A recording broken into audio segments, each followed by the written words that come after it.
Bien, bien, gracias. Gracias, No, Arturo. estaba esperando a ver si accedían un poco más de invitados a la reunión, pero bueno, ahí está.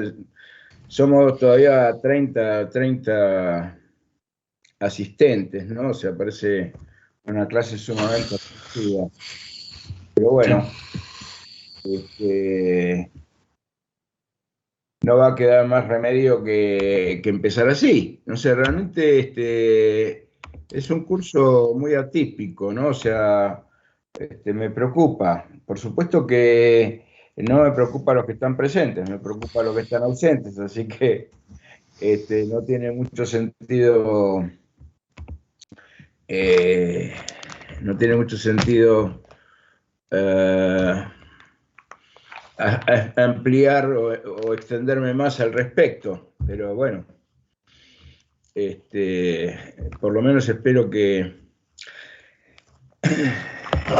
si no participan, no sé, por lo menos vean la bibliografía, porque después no entiendo por qué se presentan al examen. De hecho, en general, no sé, creo que lo deben tener bastante claro, ¿no? O sea, el primer parcial estuvo bastante flojo, no solamente por la cantidad insuficiente, sino porque en general no hubo un buen nivel de respuesta. Son pocos los que realmente sacaron buenas notas. Y hemos tenido también siempre menos asistencia, mucho menor asistencia a las clases que al examen.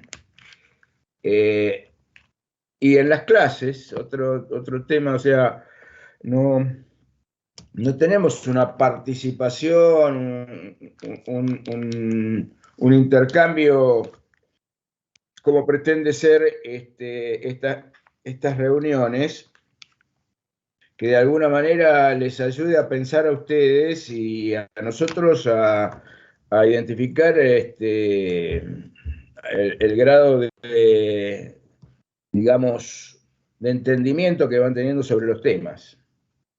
Pero bueno, dejando esto de lado, vamos a tratar el tema de hoy. Yo lo que les pediría es que por lo menos abran, o sea, que se presenten y que estén con video y pantalla abierta, si los puedo identificar mejor, ¿no? O sea, en general, en este momento, los únicos que estamos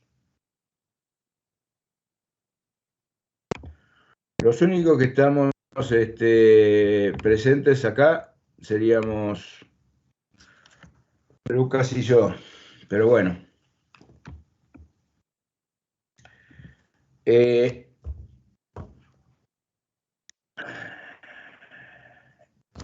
Hoy vamos a hablar un poquito respecto del capítulo 5, que ya lo tienen que tener avanzado, o sea que de alguna manera ya deben haber visto parcial o totalmente la bibliografía y los elementos los conceptos que tienen en la hoja de ruta.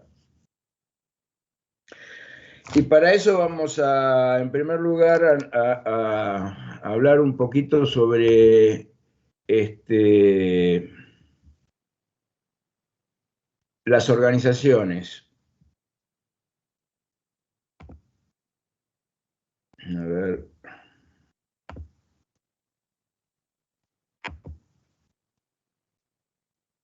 En ese sentido, toda organización, ustedes ya saben cuál es la estructura analizada en forma sencilla como 3 niveles. Y obviamente lo que corresponde al capítulo 5, lo que estamos viendo hoy y que ya están estudiando, es precisamente lo que hace al planeamiento estratégico de las organizaciones, que de alguna manera condiciona la existencia y el funcionamiento de esas organizaciones.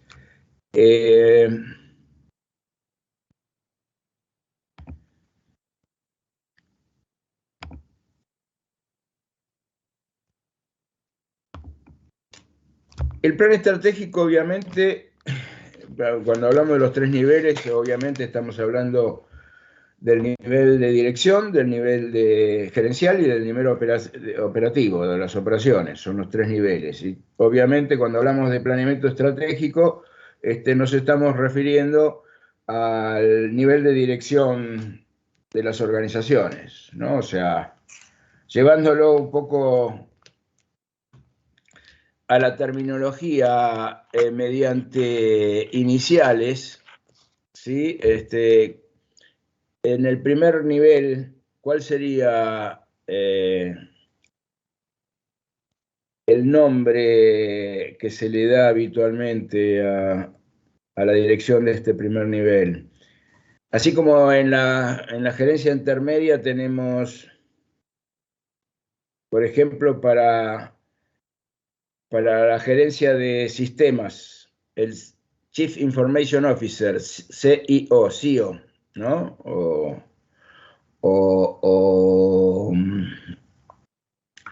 En el nivel de dirección, un nombre parecido, ¿cuál sería? ¿Alguien lo tiene claro? ¿Alguien me lo podría decir? Obviamente no puede decirlo nadie porque no tienen los micrófonos abiertos, pero bueno. El CEO con E, ¿no es? Perdón, ¿quién habló? Porque Yo, no lo vi. Nicolás, el CEO con E, en vez de la I Ah, con ok, no lo veo, perdón, está bien, no lo veo porque no tiene abierto el video, ¿no? ¿Es correcto o yo tengo algo mal acá? No, correcto. No, correcto. Ah, está bien, sí, Nicolás está hablando, ¿no? ¿Quién es? Sí. Bueno, es correcto, es el CEO con E. O sea, en inglés, a ver si un pasito más. Chief Executive Officer. Correcto, bueno, por lo menos alguien que lo sabe, sí, seguimos. Bueno, obviamente vamos a estar hablando en el nivel de dirección, el CEO, obviamente en castellano, Chief Executive Officer. En este nivel es donde, digamos, se define el planeamiento estratégico de las organizaciones, o sea, si va a haber cambios de rumbo, si va a haber cambios de políticas o cualquier decisión trascendental para la organización que hace a la vida de la organización y al futuro de las organizaciones, obviamente. Pero para esto, o sea, evidentemente, se necesita lo que se conoce como un plan de negocios. ¿Sí? Un plan de negocios que necesariamente ese plan de negocios tiene que estar armado por un grupo estratégico de planificación dentro de las organizaciones, en donde básicamente lo que se define es, o tiene que estar definido de alguna manera desde el nacimiento de la organización, y puede sufrir modificaciones, los objetivos de la organización,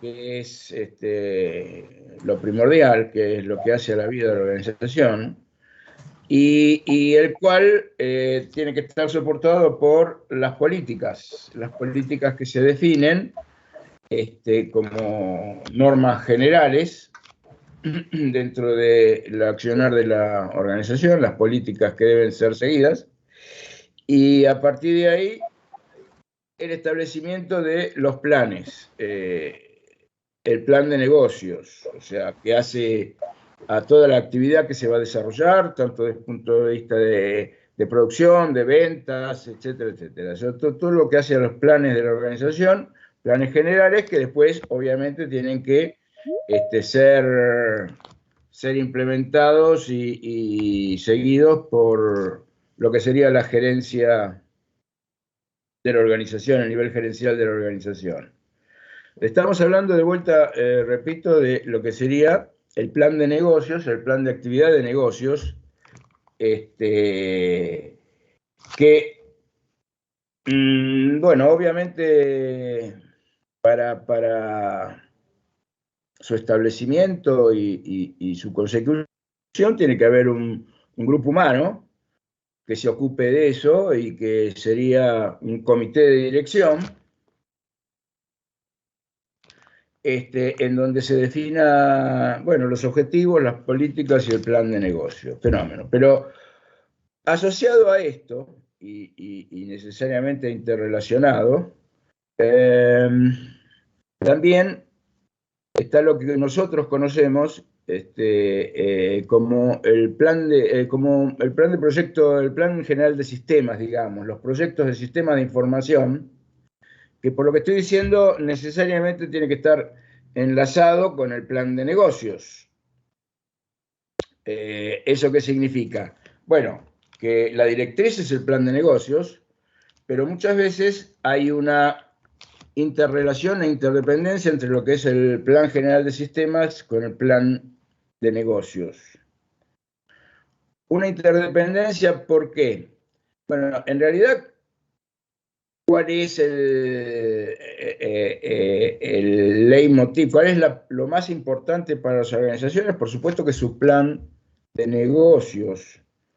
Pero ese plan de negocios muchas veces está directamente dependiendo de los sistemas que se introducen en la organización. Por supuesto, no sé, ustedes habrán escuchado hablar de los unicornios, pero si hablamos, o sea, ahí está claro que se depende de los sistemas para todas las organizaciones, dependen de los sistemas, en ese caso, o sea, los sistemas que son específicamente se dedican a las actividades de las aplicaciones, no sé, hablando, qué sé yo, Mercado Libre o Google Maps o Google o cualquier de todas las empresas que se dedican a aplicaciones a través de Internet. Obviamente el plan de negocio está directamente vinculado y dependiente de esto. Pero una organización, no sé, una planta industrial, una fábrica, y bueno, hoy en día lo habrán visto incrementar la actividad que desarrollan a través de sus páginas de internet, incluso no solamente para la actividad interior, sino también para su relación con proveedores y relación con clientes, e incluso la venta de productos a través de clientes.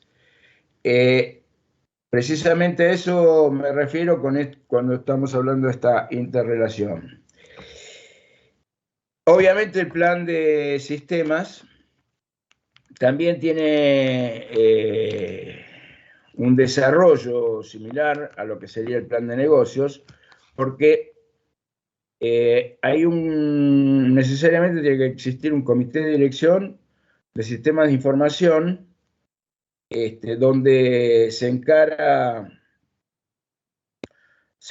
el análisis de cuáles son los proyectos y cuáles son los objetivos de esos proyectos de sistemas que van a tener que encararse para conformar todo el paquete de sistemas que va a requerir la organización, o que está requiriendo la organización. Y por eso es que eso necesariamente tiene que estar definido en un nivel alto dentro de la organización. Por eso hablamos de lo que sería un comité de dirección, donde, bueno, obviamente también debería participar el nivel gerencial para establecer cuáles son los proyectos. Fíjense que dentro de lo que es este comité de dirección, donde se establece el plan de sistemas, el plan general de sistemas, necesariamente se tiene que nutrir de la información que brinda. Por un lado, el plan de negocios, con las prioridades y la estrategia planteada como requerimiento para dar, por supuesto, prioridad a los proyectos de sistemas que puedan llegar a definirse. Y por otro lado, también a los requerimientos de los niveles gerenciales para establecer precisamente ese grado de prioridades. Por supuesto que antes de establecer las prioridades debemos establecer cuáles son los sistemas que se van a encarar y que van a formar parte de ese plan general de sistemas de información, ¿sí? Ahora bien, vuelvo a repetir algo que es muy importante. Hay una interdependencia entre ese plan de sistemas de información y el plan general de negocios de la organización. ¿Por qué? Y bueno, porque la definición del plan de negocios, objetivos y políticas, bueno, va a definir de alguna manera las necesidades y las prioridades para el plan de sistemas. Pero en muchos casos, los mismos sistemas que se pueden llegar a incorporar, de alguna manera pueden estar haciendo rever o replantear el contenido de lo que es el plan general de sistemas, el plan general de negocio, perdón. Por eso es que hablo de una determinada interdependencia entre plan de sistemas de información y plan de negocios.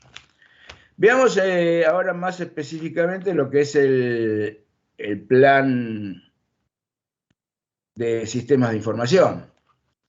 En primer lugar, bueno, tenemos que pensar en dos niveles, ¿sí? Un nivel de lo que sería para el origen del plan general de sistemas de nivel de dirección,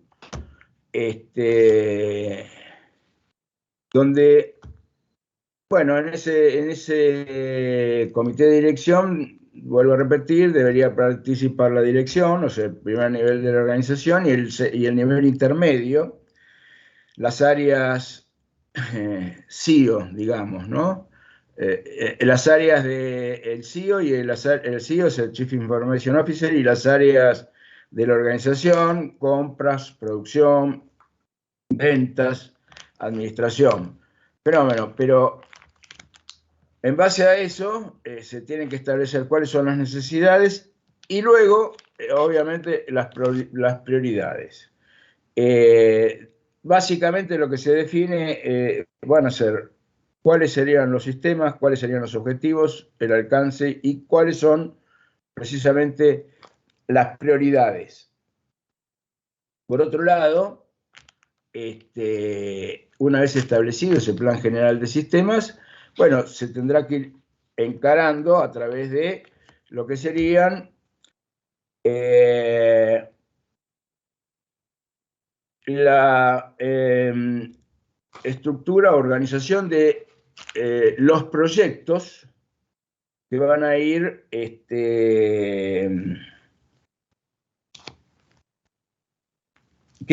encarando cada uno de esos sistemas que se han definido en el Plan General de Sistemas. Ahora bien, ¿quiénes son los que operan dentro de los proyectos? ¿Cómo estaría conformado un equipo de proyecto para encarar la solución de ese proyecto? Bueno, básicamente los profesionales de sistemas de información y necesariamente también los usuarios. Acá es donde surge una figura muy importante dentro del nivel de usuarios, que es en general el usuario experto, que de alguna manera es dentro del equipo de trabajo de usuarios. Ese usuario experto es el nexo más importante con las áreas de informática o de los profesionales de sistemas para, bueno, el avance de todas las tareas que se han visto en lo que hace al desarrollo de los sistemas, ¿no? Independientemente de el método de incorporación o desarrollo del sistema, porque ya hemos visto desde desde lo que serían desarrollos específicos, escritura de programas, etcétera, a incorporación de sistemas adquiridos, ya sea a estudios o empresas que hacen esa actividad tanto para el desarrollo como para la implantación del sistema, o directamente sistemas ya existentes como ERPs o sistemas ya desarrollados, que bueno, la parte más importante en esos sistemas pasa a ser la actividad de implantación del sistema, y esa tarea de implantación del usuario experto porque tiene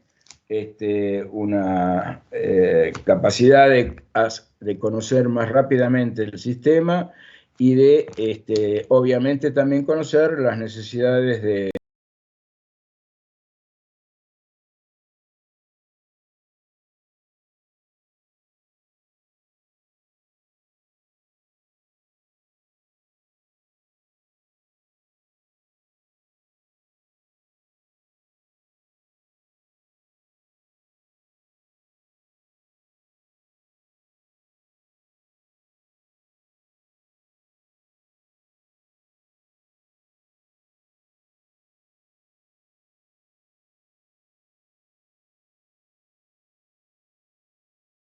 las áreas involucradas en el sistema.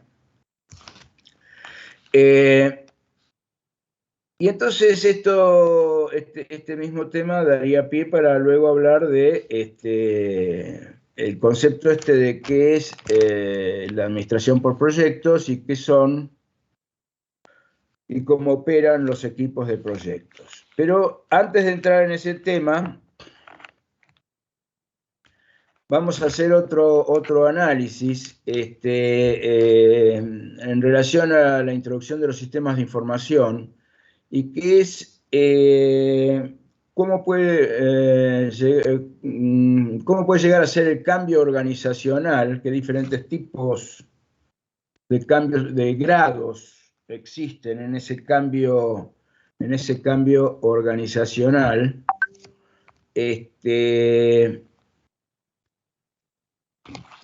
con la incorporación de los sistemas de información.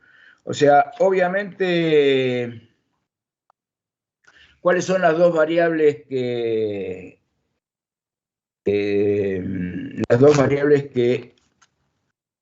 digamos, de alguna manera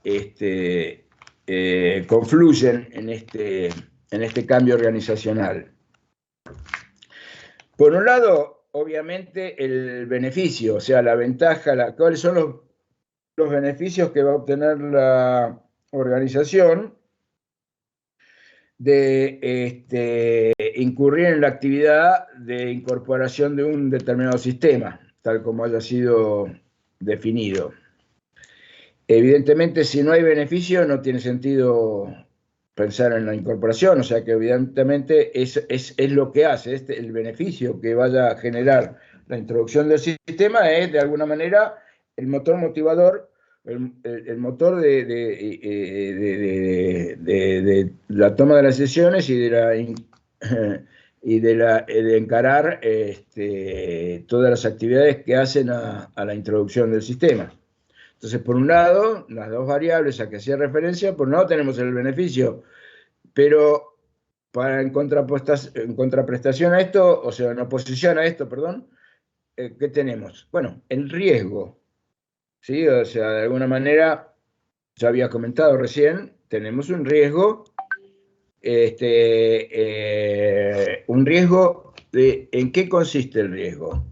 Bueno, el riesgo es, por supuesto, generar serios problemas dentro de la organización, caos, y ese riesgo puede llegar hasta, obviamente, generar pérdidas, pero hasta el fracaso de la introducción del sistema, etcétera, ¿no? O sea, hay un riesgo que a veces puede llegar a ser muy importante en la introducción de los cambios organizacionales mediante sistemas de información. y que vamos a analizar ahora globalmente o rápidamente. Vamos a dividir en 4 tipos de sistemas, tipos de cambio organizacional, 4, y lo vamos a evaluar desde el punto de vista de relación riesgo-beneficio, que son las dos variables a las que hice referencia. En primer lugar, tenemos un cambio, o sea, una introducción de sistemas que solamente implique automatización de los procesos. ¿Esto qué significa? Bueno, que se siguen llevando los procesos tal cual como hasta el momento, pero que al sistematizarlos, automatizar esos procesos, bueno, lo que se obtiene es el mismo resultado, pero con mayor rapidez, capacidad de absorción de mayor volumen,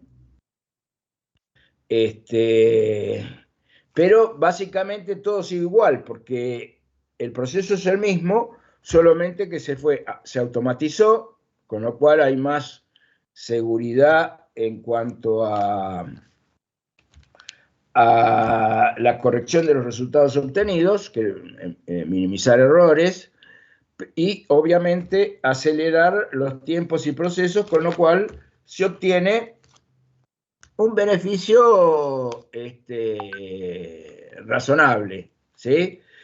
Y el riesgo en este caso, además de tener un beneficio que puede llegar a ser interesante, el riesgo, evidentemente, va a ser mínimo, va a ser bajo. ¿Por qué? Y bueno, porque en realidad los cambios que se están haciendo no son muy significativos, sino son cambios mínimos y las actividades se van a seguir desarrollando en forma similar, con lo cual estos procesos de automatización, bueno, pueden producir beneficios razonables, beneficios bajos, pero también con un mínimo riesgo en la introducción de los cambios producidos por nuevos sistemas de información que se ocupen de la automatización. Ahora, si estamos hablando de automatización, obviamente, si había problemas en la actividad, en los procesos, en los procesos administrativos, que pudieran estar generando algún tipo de inconveniente, esos no se van a solucionar, obviamente. Dije que vamos a hablar de 4 niveles de cambio organizacional. El primero sería el de la automatización, el segundo sería entonces el de la racionalización. En este caso, cuando hablamos de racionalización, por supuesto que incluye la automatización, pero lo principal es que incluye rediseño de estructura y de procedimientos. O sea, vamos a tener en la racionalización, digamos, cambio de organigrama. Puede haber algún área nueva que aparezca, áreas que desaparezcan, o sea, cambios de organización. Y por supuesto, necesariamente también cambios de procedimiento, o sea, es redefinir los procesos administrativos en aras a introducir una nueva actividad, pero obviamente orientado a la misma actividad de la organización, pero con, digamos, procesos que quizás por el transcurso del tiempo se han convertido en obsoletos y tienen que ser modificados y readaptados y cambiados. Necesariamente esto implica también muchas veces entrenamiento de personal, porque, bueno, o sea, tienen que cambiar muchas veces mentalidades y formas de proceder que tiene que ser considerado y que, bueno, implica que haya cambios en la estructura organizativa y en los procesos organizativos, los procesos administrativos, perdón. Este nivel, digamos que sería el de racionalización, obviamente, por lo que estamos viendo, va a generar un mayor beneficio dentro de la organización,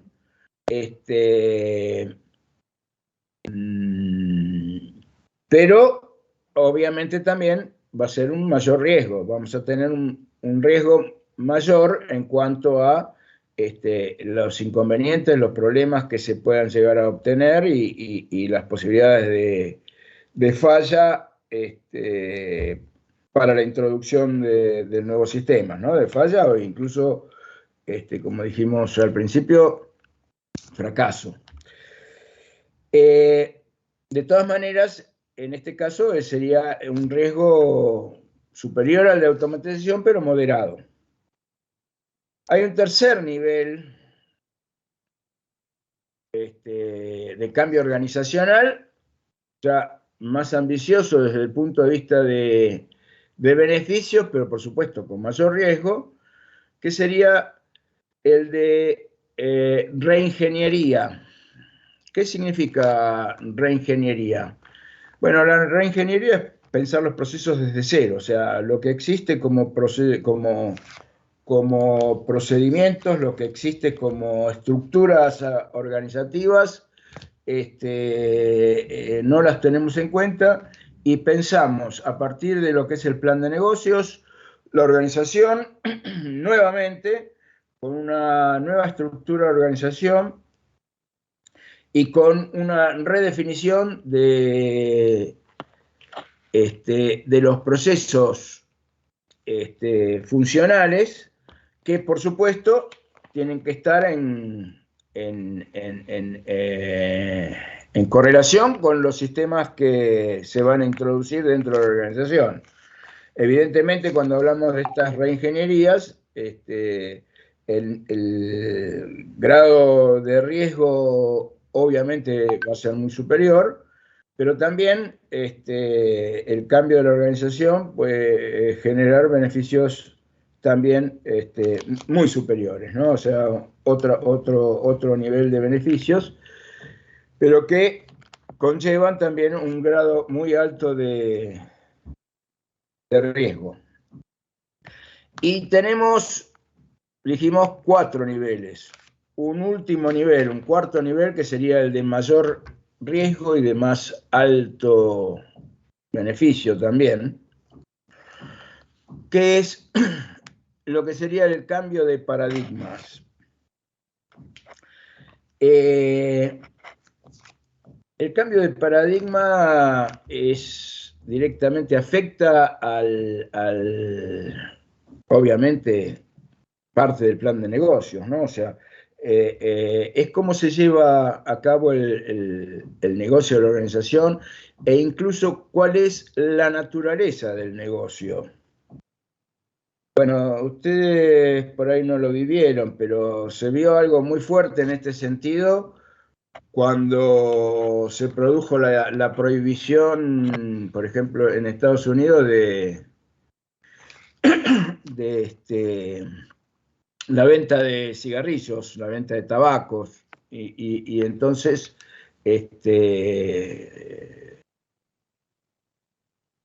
cambió el paradigma de muchas de las empresas que fabricaban, que producían tabaco, y está bien que esto no fue producido de adentro hacia afuera, sino de afuera hacia adentro, y qué sé yo, empresas como Philip Morris se dedicaron a fabricar otro tipo de productos, ¿sí? Se dedicaron a otras actividades, cambiando el paradigma de la organización, precisamente porque en este caso no les quedaba más remedio. Pero en otros casos puede ocurrir que los cambios de paradigma estén enfocados a ir a otras actividades o introducir. No es que cambiar la actividad, sino puede ser cambiar la actividad, pero también puede ser introducir nuevas actividades que de alguna manera conlleven a un nivel de beneficios muy alto respecto de lo que es la situación presente para la organización, ¿no? Entonces, estos cambios de paradigma muchas veces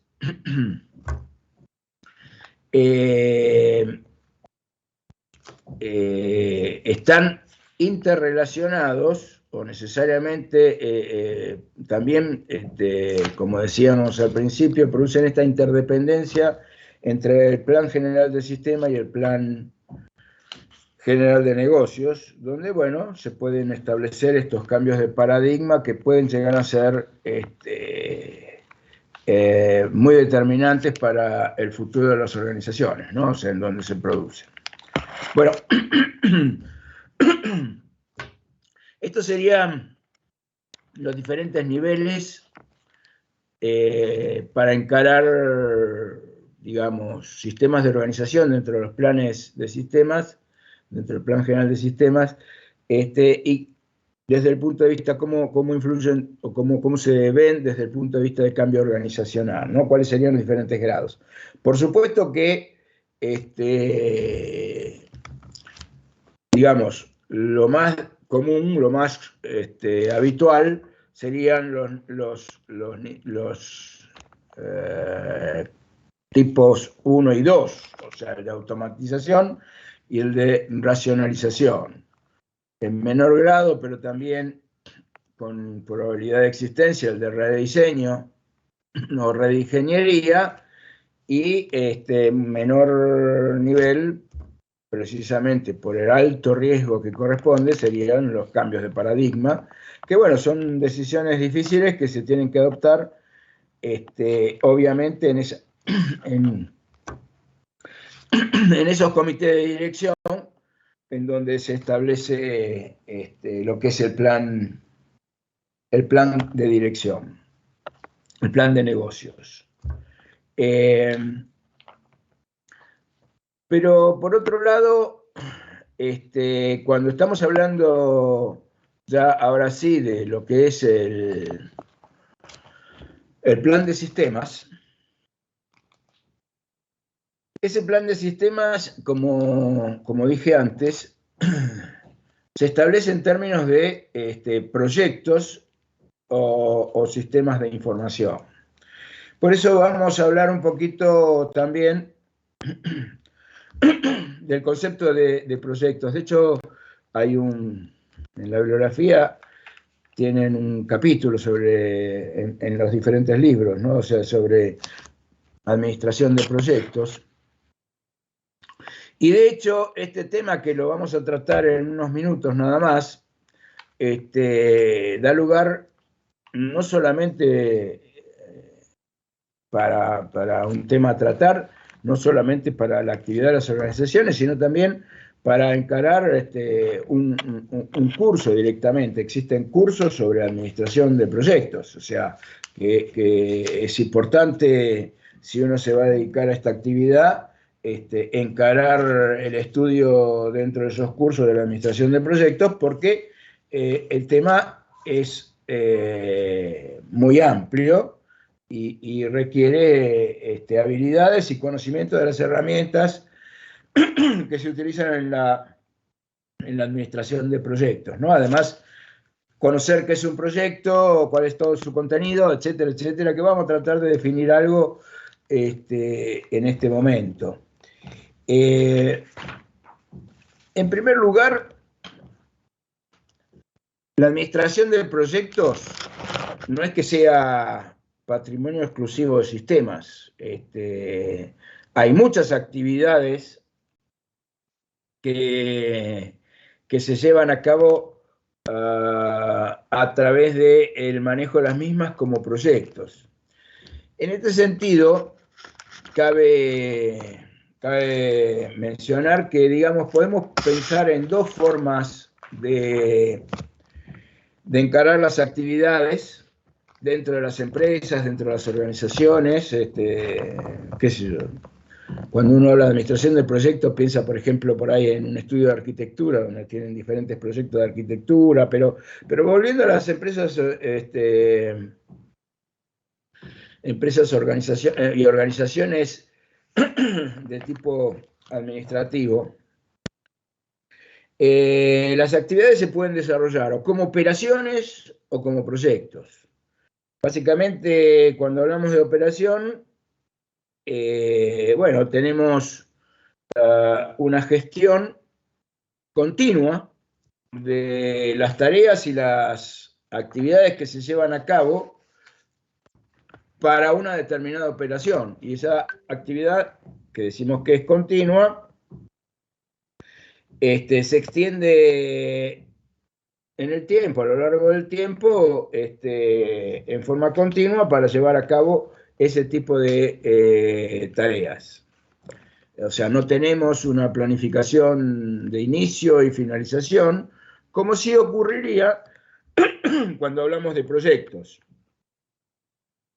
Digamos, cuando hablamos de proyectos, cada proyecto es único, requiere necesidad de, digamos, decisiones específicas respecto de ese proyecto, y tiene un inicio y un fin. ¿Sí? Ese fin es obviamente cuando se cumple, cuando se obtiene o cuando se logra el objetivo del proyecto. Evidentemente, entonces, para encarar un proyecto se van a asignar recursos humanos y materiales en forma específica, y obviamente vamos a tener un plan de actividades que es el que deberá llevarse a cabo hasta la finalización del proyecto, cuando obviamente termina ese proyecto. En general, las tareas de desarrollo dentro de las áreas de sistemas se encaran como proyectos, porque bueno, si vamos a desarrollar un sistema en particular, el que se les ocurra, para resolver una necesidad de requerimiento de algún área de la organización, y bueno, necesariamente ese proyecto tiene que tener un inicio y un fin, y se tienen que establecer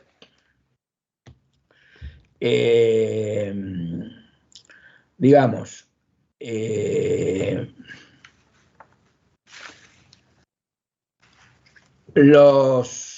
las características básicas para el proyecto, que serían determinar cuál es el objetivo del proyecto. El objetivo del proyecto está en términos de qué es lo que se va a encarar para resolver. Ahora bien, el objetivo puede ser un poco amplio. Bueno, vamos a resolver de otra manera, con un nuevo proyecto, la facturación de la organización. Bueno, fenómeno, pero ¿cuál es el alcance? El alcance es, de alguna manera, lo que define qué es lo que está incluido y qué es lo que no está incluido dentro del proyecto, que son todos los temas que tienen que ser alcanzados, resueltos por el sistema, o cuáles no. Por ejemplo, no sé, vamos a resolver el problema de la facturación, vamos a emitir la factura, fenómeno, bueno, pero para emitir la factura yo necesito tener el estado de cuenta de los clientes, porque yo no le voy a facturar a un cliente que esté moroso, por ejemplo. Entonces, bueno, el alcance de este proyecto incluye o no llevar la cuenta corriente de los clientes, o simplemente lo único que incluye es una consulta al sistema de cuenta corriente que estará resuelto por otro lado, por otro sistema o por otro proyecto. Bueno, el alcance es precisamente lo que define qué es lo que queda incluido o no dentro de ese sistema. Y por supuesto, por supuesto, en relación a los proyectos, necesito, además de tener la definición del proyecto, o sea, cuál es el objetivo, cuál es el alcance, cuál es el contenido de ese proyecto, necesito que, obviamente, hasta este nivel eso puede estar en el plan de sistemas, ¿no? Desde luego, pero necesito tener asignación de recursos, y la asignación de recursos básicamente es en términos materiales y en términos de recursos humanos. Y cuando hablamos de recursos humanos, además de las características de los recursos humanos requeridos, también tenemos que relacionarlo esto con algo fundamental dentro del proyecto, que son los tiempos que que van a dedicar estos recursos humanos al proyecto. O sea, los plazos de cada una de las tareas que se van a encarar y los plazos de duración de esas tareas y los responsables que van a llevar a cabo o van a participar en el desarrollo de esas tareas. Todo esto hace el conjunto de elementos que conforman un proyecto en particular y que desde el punto de vista de control es donde intervienen herramientas muy importantes que, bueno, que acá solamente las van a ver, pero las van a ver a nivel conceptual, las voy a mencionar ahora, que son herramientas como para establecer el cronograma de actividades a través de métodos de análisis y control de ese cronograma de actividades, como lo que sería un gráfico de Gantt o gráfico de barras, lo tienen en la bibliografía, así que no vale la pena profundizar, o más interesante todavía, lo que sería los gráficos de PERT o camino crítico, en donde lo que se establece es, además de la interrelación entre las distintas actividades para determinar qué actividades tienen que haber finalizado para encarar una nueva actividad, la siguiente actividad, o sea, la interrelación de esas actividades, también se establece el camino crítico. ¿Y cuál es una de las principales ventajas de determinar el camino crítico? ¿Alguien me lo puede explicar? Por ahí alguno conoce qué es el gráfico PERT o camino crítico. De hecho, hay aplicaciones, hay una aplicación muy conocida que se utiliza para precisamente llevar a cabo esto y que es la que digo que se conoce en los cursos de administración de proyectos, ¿no? O sea, ¿cuál es la ventaja? Cuando yo determino el camino crítico, perdón, ¿alguien me va a comentar algo? Con el camino crítico tengo entendido que vos podés identificar cuál es el camino que, si tiene retraso, retrasa todo el proyecto. Y si también al revés, si vos administrás mejor ese proceso para que vaya más rápido de lo que debería, el proceso termina durando menos, por así decirlo. Correcto, y otra ventaja más, que es la de que si hay actividades que no están dentro del camino crítico y se retrasan, bueno, no es tan significativo eso como retrasar las actividades del camino crítico. Tienen una holgura esas actividades que no están dentro del camino crítico.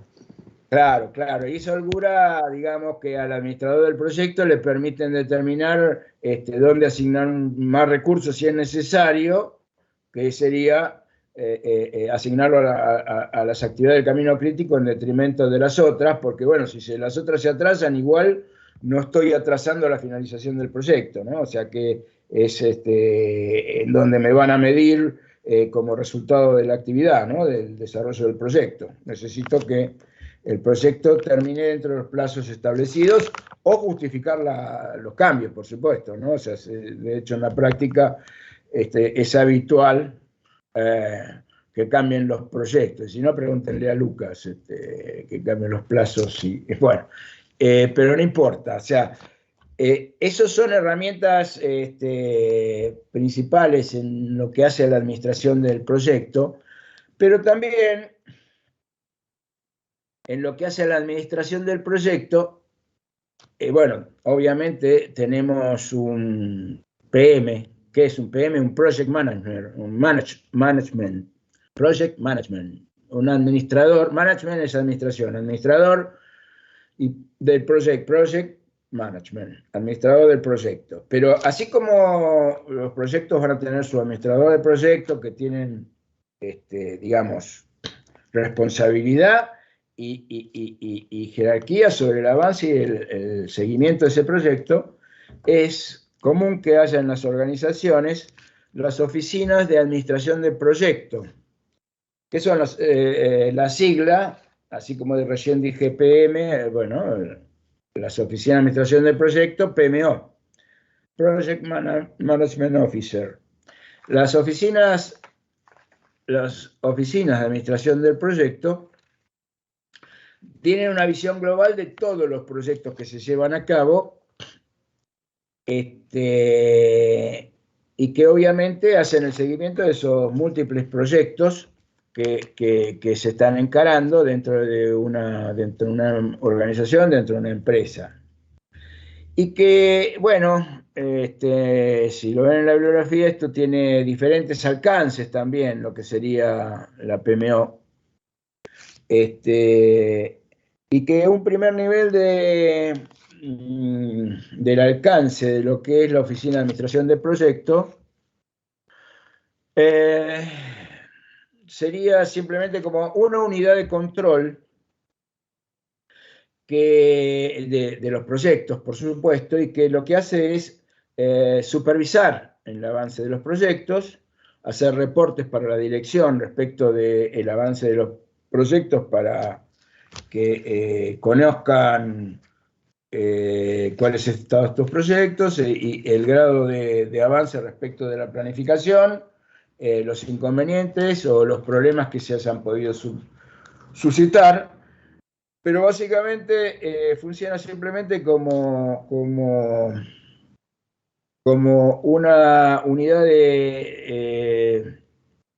de control y seguimiento de cada uno de los proyectos encarados, precisamente para establecer los inconvenientes y que se tomen decisiones respecto de, que serán en las diferentes áreas, respecto de resolver los problemas que se puedan estar presentando.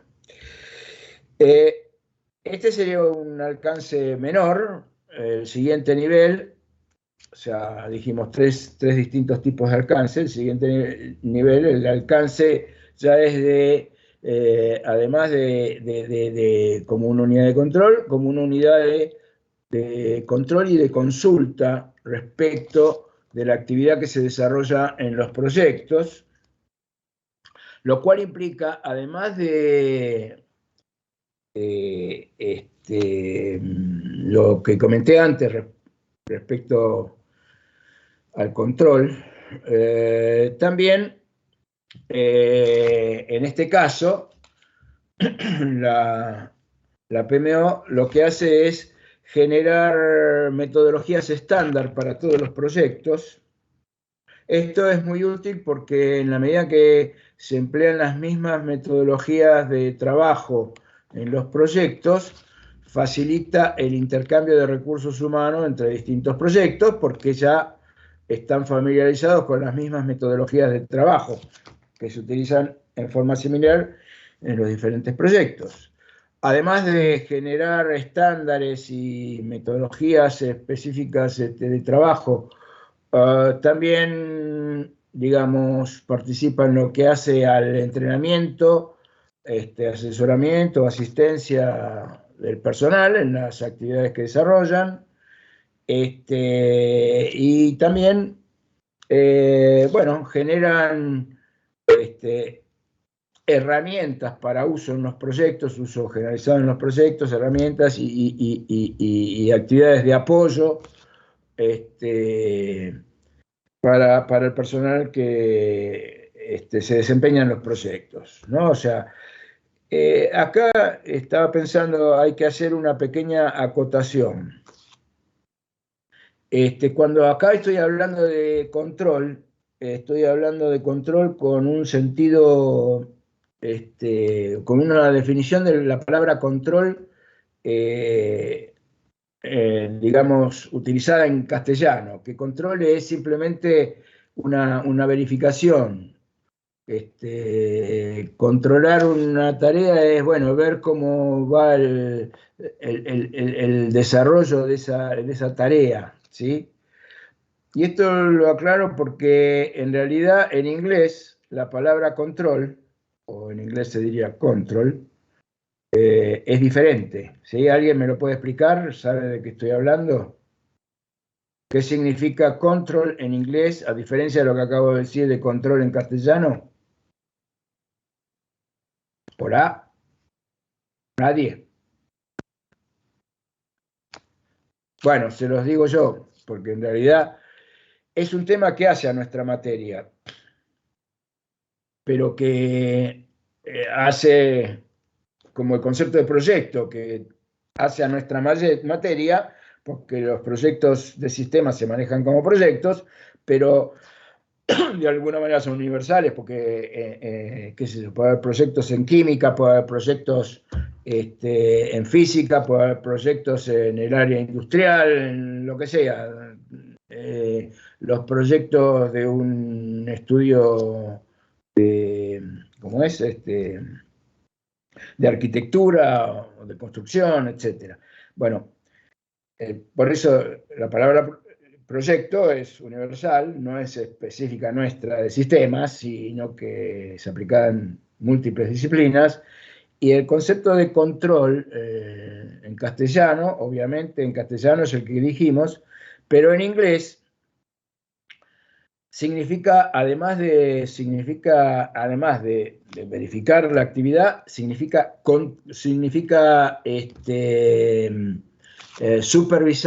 supervisar y tomar decisiones sobre esa actividad. Manejar.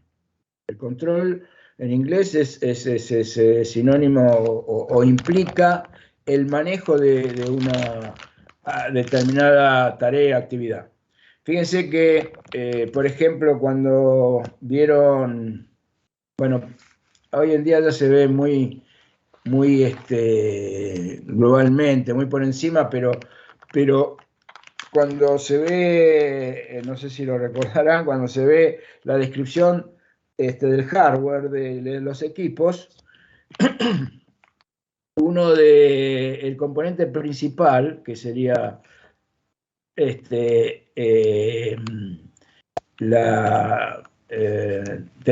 obviamente tenemos la memoria interna y, y la administración, el procesador central, digamos.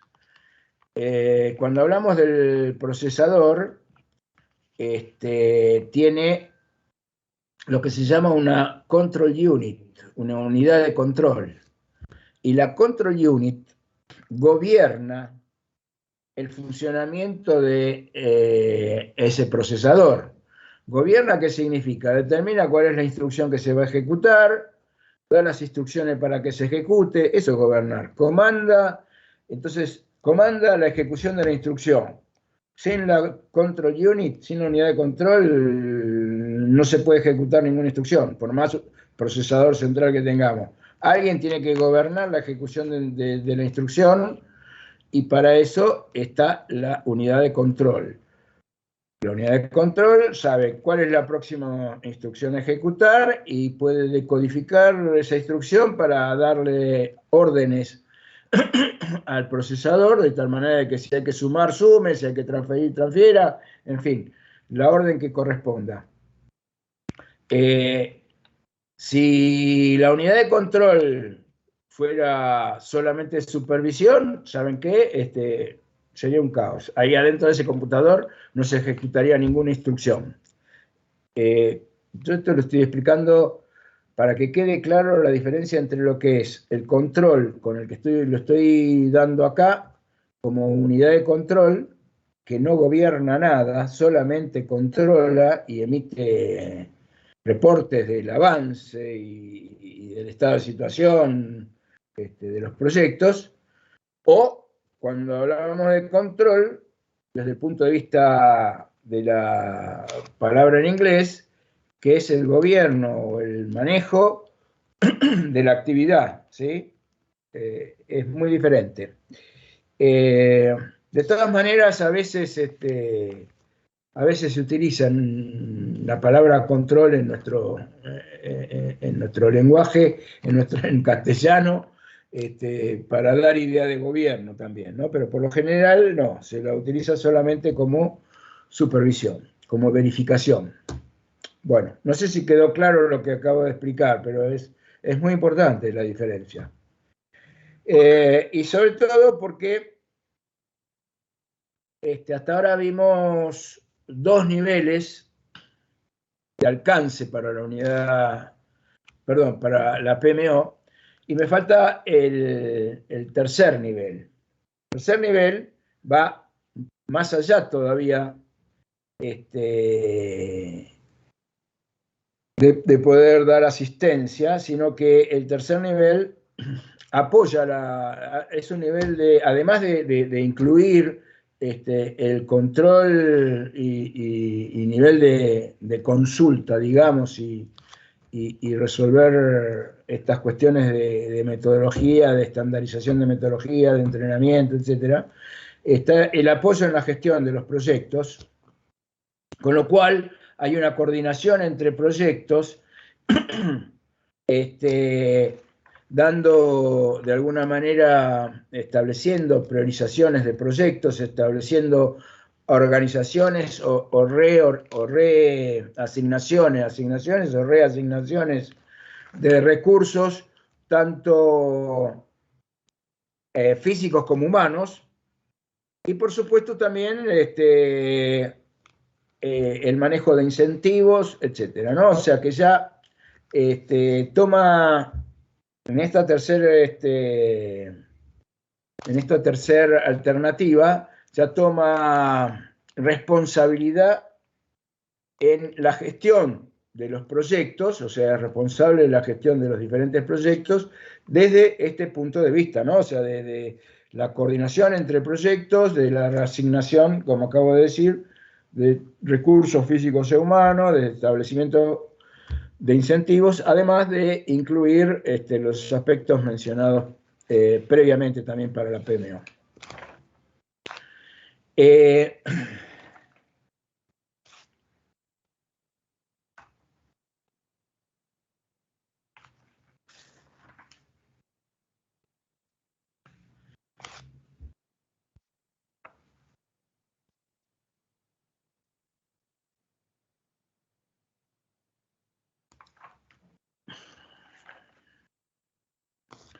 Bueno, vamos a... la administración de proyectos, por supuesto, es un tema que tiene mucho más alcance, mucho mayor alcance, es mucho más amplio, pero eso queda para que lo terminen de ver en la bibliografía. Y lo que me gustaría ver si hay algún tipo de dudas, consultas o preguntas hasta acá respecto de lo que hemos hablado o respecto de lo que pudieran haber visto en la bibliografía. Sí, una consulta. Justo usted decía, esta PMO que suele cerrarse siempre que se abre. Es decir, que no dura mucho en las organizaciones, por así decirlo. Perdón, ¿qué cosa? La PMO que no dura mucho en las organizaciones, como que siempre que se abre termina cerrando y, digamos, ¿por qué sucede eso? Pero, perdón, ¿por qué dice que se cierra la PMO? O sea, lo que se cerraría en la medida en que fue creada para administrar proyectos y se terminan los proyectos. Porque si existen proyectos, necesariamente puede existir la PMO y una vez que se crea va a continuar. O sea, ¿por qué digo puede no haber una PMO? Y bueno, porque los proyectos también pueden ser administrados dentro de un área y por el responsable del área, pero cuando se encaran ya proyectos con mayor alcance, tanto en actividad y en el tiempo, y bueno, es ahí donde surge la necesidad de que exista la Oficina de Administración de Proyectos, precisamente para encarar precisamente con los distintos niveles de injerencia a los que acabo de mencionar, pero bueno, encarar la actividad de seguimiento, porque cuando dije el menor nivel de la PMO, ¿no? O sea, simplemente control, y está bien, y hace un seguimiento, produce informes, avisa, qué sé yo, bueno, pero está bien, pero resulta ser que acá está diciendo, está prendiendo un semáforo amarillo o rojo, que hay un problema serio, y la PMO no puede hacer nada, porque solamente avisa. ¿Pero a quién le avisa? Y bueno, va a tener que avisar a un nivel superior del gerencial para que en base a esa señal de problemas de actividad tome una decisión. La decisión puede ser, bueno, no me importa, se extenderán los plazos, que tarden más tiempo y llegaremos cuando lleguen. O no, nos hundimos, si esto no termina a tiempo, pongamos más recursos. Entonces, bueno, tiene que ser alguien que esté en condiciones de tomar la decisión de poner más recursos. Los recursos, ¿de dónde los va a sacar? Y bueno, quizás de otra actividad, de otro proyecto, de lo que sea que considere que tiene que sacrificar en aras a que el proyecto que está diciendo la PMO que tiene inconvenientes, bueno, esos inconvenientes sean resueltos o por lo menos mitigados. Alguien tiene que tomar la decisión. Si la PMO es solamente de seguimiento, y bueno, tiene que informar a quien sea que tome o que tenga la responsabilidad. Si la responsabilidad de manejar los recursos es de la PMO, y bueno, la PMO ya tiene un nivel, digamos, dentro de la estructura de la organización más alto, digamos, gerencialmente, va a tener su asignación de presupuesto, que lo tendrá que repartir entre todos los proyectos de la mejor manera, y que si no le alcanza, bueno, tendrá serio inconveniente cuando vaya a las reuniones de dirección general para explicar cuáles son los inconvenientes que tiene y cuáles son los problemas que están encarando. O sea, si es necesario ampliar su presupuesto o si es necesario asumir los problemas que van a presentarse respecto del avance de los proyectos. Ahora, la actividad que desarrolla la PMO en relación a los proyectos no desaparece porque desaparezca la PMO. Alguien lo tiene que hacer. Si existe una oficina de administración de proyectos, será ahí a donde vamos, a la oficina de proyectos, donde vamos a pedir explicaciones. Pero si no existe la oficina de administración de proyectos, es porque los proyectos tienen que estar administrados dentro de una organización por el nivel mayor organizacional del cual dependan esos proyectos, y él será el responsable, ¿sí? Y además de su actividad específica tendrá que atender sus proyectos. Dependerá de cada caso. Pero no es que la PMO pueda llegar a desaparecer tan fácilmente. Lo que puede llegar a desaparecer es que se terminan todos los proyectos, no hay necesidad de encarar nuevos proyectos, y entonces no hay necesidad de administración de proyectos. De todas maneras, hay muchas organizaciones cuya actividad se desarrolla sobre la base de mantener determinados proyectos y nuevos proyectos que requieren la PMO durante toda la misma existencia de la organización. No sé si está contestado o si hay algún inconveniente, o hay alguna duda más al respecto. No, está bien, gracias. Bueno, entonces vamos a dejarlo acá.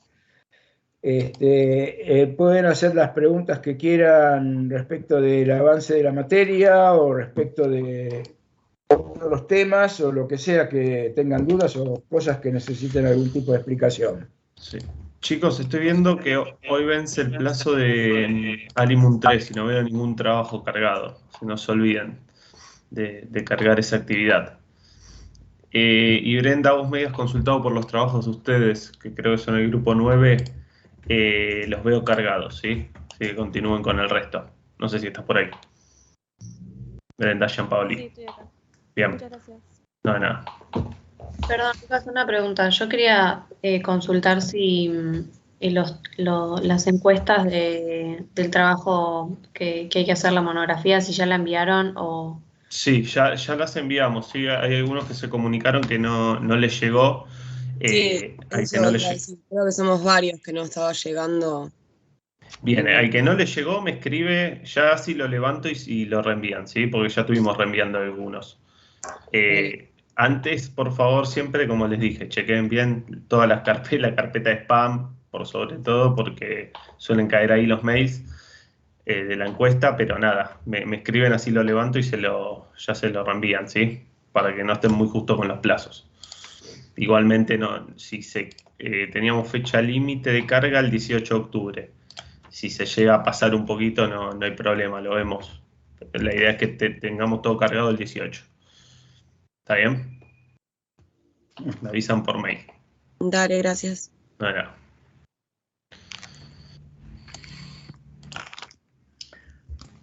Bueno, igual parece que somos pocos acá.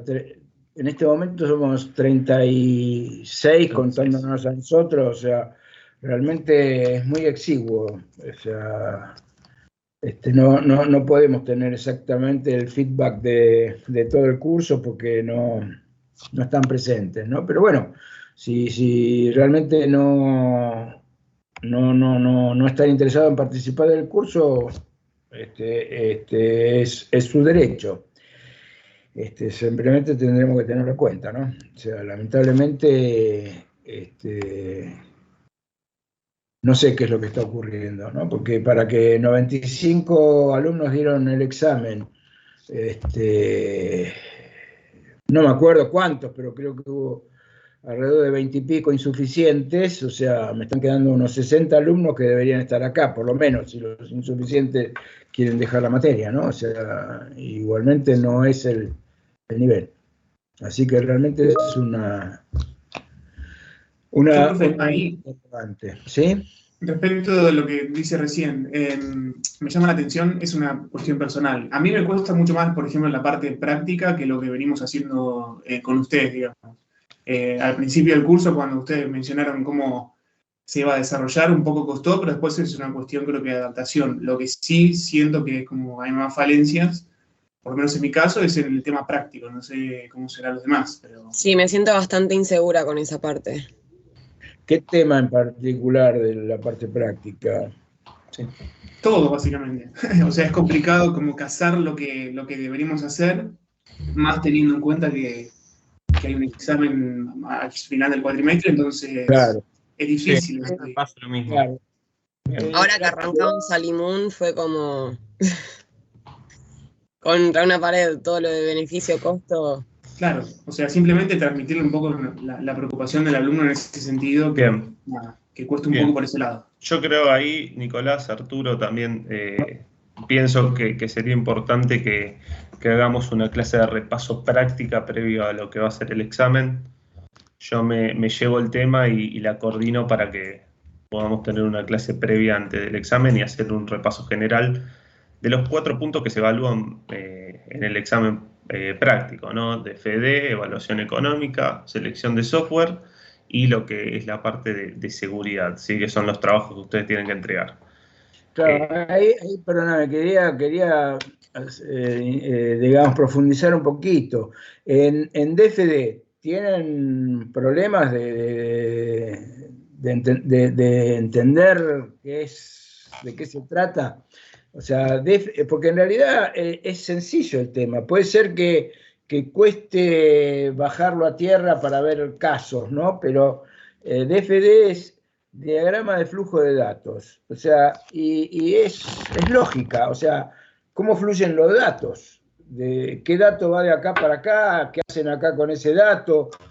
Y para eso, básicamente, tenemos 4 simbolitos, o sea, el de almacenamiento, lo importante que es la flechita. La flechita dice qué es lo que sale, tengo que saber qué es lo que va dentro de la flechita, y esto va o de un almacenamiento, el simbolito del proceso, ¿qué consiste ese proceso?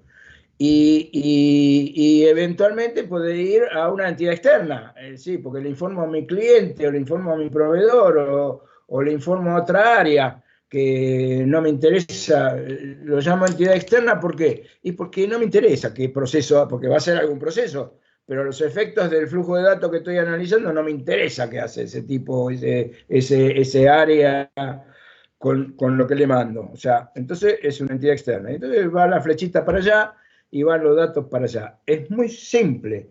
Ahora, lo que no es fácil es luego de pensar una actividad determinada y armar el flujo de datos para esa actividad que funcione. Porque tiene que funcionar, tiene que ser lógico, coherente, y cuando se pone en práctica tiene que funcionar. Porque si yo me olvidé mandarle, qué sé yo, a un proceso, me olvidé mandar el precio unitario y quiero que saque la factura, y no la va a poder sacar, porque si no tiene el precio unitario, si no tiene ese dato, no lo va a poder hacer. O sea, tienen que estar todos los datos, y además también hay un problema de orden, ¿no? O sea, si yo me voy a lavar los dientes, primero tengo que poner la pasta de dientes en el cepillo y después me cepillo. Ahora, si me cepillo y después le pongo la pasta de dientes, está mal. Acá pasa lo mismo. O sea, el proceso tiene que ser eficiente y correcto, las dos cosas, ¿no? O sea, ¿por qué eficiente? Y bueno, porque si yo voy a relevar los datos de un cliente, y cuando estoy relevando los datos tengo que relevar todos los que necesito, por lo menos que estén en ese momento, y no relevar ahora un dato, mañana otro dato. O sea, las cosas tienen que ser eficientes y lógica, ¿no? O sea, seguir un criterio razonable. Y ahí, bueno, puede haber un inconveniente, sobre todo porque también hay que tener en cuenta que, digamos, todas estas son herramientas que se usan en el desarrollo de estos proyectos que acabamos de mencionar, pero que tienen su justificación incluso histórica, porque a lo largo de la historia han ido cambiando estas herramientas. Y hoy en día lo que se utiliza no son los sistemas de gestión de base de datos, o sea, los almacenamientos, se los llama bases de datos, y que se administran con un software especial que se llama sistema de gestión de base de datos, que esto ya lo estudiaron, y que requieren primero hacer la normalización de los datos para que eso funcione razonablemente bien. ¿Y qué significa la normalización de los datos? Ya lo estudiaron. Normalizar los datos es agrupar los datos en bases de datos, en archivitos. Las bases de datos son archivos, solamente son administradas por un sistema de gestión de bases de datos, pero son archivos. Entonces necesito archivos que estén diseñados de la manera más apropiada para que ese sistema de gestión de bases de datos lo pueda relacionar y sacar la información que necesitamos a partir de esos archivos. Es más, tenemos la tranquilidad de que se ocupa el sistema de gestión de bases de datos de toda la tarea, pero yo le tengo que diseñar la base de datos, porque si no, el sistema de gestión de bases de datos no me va a servir. Entonces yo tengo que diseñar. ¿Y cómo hago para diseñar un buen archivo? Y bueno, aplicando normalización, no queda otra. Ahora, yo les aclaro algo. Los diseñadores como nuestro amigo Lucas no normalizan. ¿Por qué no normalizan? Y porque ya lo tienen internalizado y ya arman las bases, los archivos, las arman normalizadas. El concepto de normalización es una explicación para los que empecemos. Yo ya hace mucho que empecé, pero bueno, para los que empiezan con la actividad, para que sepan cómo tiene que quedar el archivo, pero después los archivos, cuando uno ya los diseña normalizado, porque ya está internalizado. Es como que yo les explique cómo se hace para andar en bicicleta. Si ustedes andan en bicicleta, después todo lo que les expliqué no les importa, porque ya andan bien en bicicleta. Acá pasa lo mismo. Si ya arman bien los archivos, no necesitan la normalización. Pero si no arman bien los archivos, y sepan que el archivo tiene que estar normalizado, porque si no, van a tener problemas después en el uso de esos archivos y en la generación de información a partir de esos archivos. Entonces, normalización es un tema. Diagrama de flujo de datos es otro tema, pero el diagrama de flujo de datos, ¿por qué es un tema? Y porque de ahí surge para qué se usan los datos, qué procesos hay que utilizar los datos, que después son los que se sistematizan o no. Y el otro tema que ustedes me pueden decir, sí, el tema de evaluación, bueno, ya eso tienen que pensar en lo siguiente. En los sistemas, globalmente, en un sistema de información entran datos, se archivan datos y sale información. Eso es todo un sistema. ¿No? Con eso, globalmente, tengo definido todo el sistema. Los datos que ingresan son los que yo necesito o para hacer controles o para hacer almacenamiento de datos, nada más. ¿Y para qué es el almacenamiento de datos? Y porque el almacenamiento de datos lo necesito para sacar información, de acuerdo a las necesidades de información, por supuesto, que las necesidades la dan la toma de decisiones. O sea, si yo necesito tomar una decisión y puedo obtener datos del sistema, por ejemplo, ustedes tienen que tomar la decisión de comprar algo por internet y lo tienen que pagar con la tarjeta de crédito.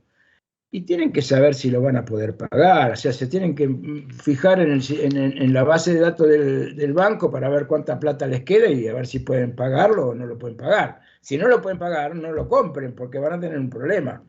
Bueno, acá pasa lo mismo, yo necesito información para tomar decisiones y la información sale de la elaboración que haga el sistema de los datos. Si no sale de ahí, estoy en el horno, no tengo información. Y me tengo que basar en mi intuición para tomar la decisión. Pero si tengo la decisión, la tomo tranquilo. Esa es la base de lo que es un sistema de información. Datos que ingresan, que se almacenan, e información que sale. El objetivo del sistema de información es la información, nada más. Y el valor, por lo tanto, del sistema de información está en términos del valor de la información que brinda.